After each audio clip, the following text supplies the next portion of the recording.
সম্প্রতি কৌশলে বিরাজনীতিকরণের পায়তারা চলছে। নির্বাচন চাওয়াটাও অপরাধ হিসেবে ধরা হচ্ছে। অভিযোগ বিএনপির ভারপ্রাপ্ত চেয়ারম্যান তারেক রহমানের।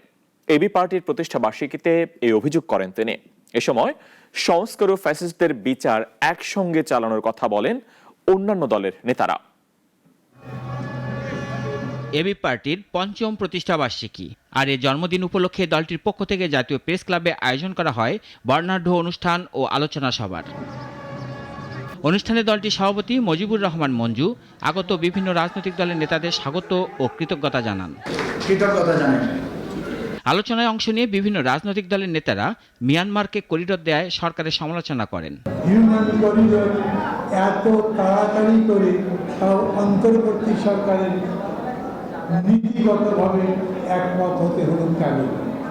নির্বাচন নিয়ে এখনো ধোঁয়াশা কাটেনি উল্লেখ করে বিভিন্ন রাজনৈতিক দলের নেতারা সরকারকে নির্বাচনী রোডম্যাপ ঘোষণার দাবি জানান। সংস্কার, নির্বাচন এবং তার সাথে আওয়ামী লীগের বিচার, আমরা মনে করি যে কোনোটাই একে অন্যের থেকে বিরোধী নয়। আলোচনা সভায় আকর্ষণ ছিল বিএনপি ভারপ্রাপ্ত চেয়ারম্যান তারেক রহমান। লন্ডন থেকে তিনি ভার্চুয়ালি প্রধান অতিথি হিসেবে যোগ দেন। বলেন, সংস্কার নিয়ে কালক্ষেপণ করা হচ্ছে, এ নিয়ে জনমনে প্রশ্নের সৃষ্টি হচ্ছে।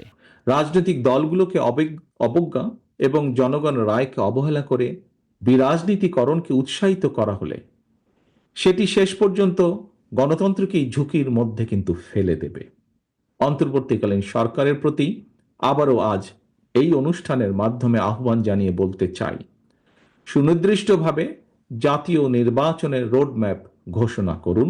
অনেক রাজনৈতিক দল না বুঝে স্থানীয় নির্বাচনের কথা আগে বলছেন, জানিয়ে বিএনপির এর শীর্ষ নেতা বলেন, এমনটা হলে ফ্যাসিস্টরা আবার ষড়যন্ত্র শুরু করার সুযোগ পাবে। গত কিছুদিন ধরে অত্যন্ত সুকৌশলে দেশে এমন একটি আবহাওয়া তৈরির অপচেষ্টা চলছে যেখানে নির্বাচন অনুষ্ঠানের দাবি করাটাই যেন একটি অপরাধ।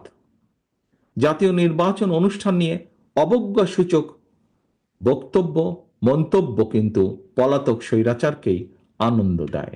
রাজনৈতিক দলগুলোর আদর্শ ভিন্ন হলেও দেশের স্বার্থে সবাইকে এক হতে হবে বলেও জানান নেতারা।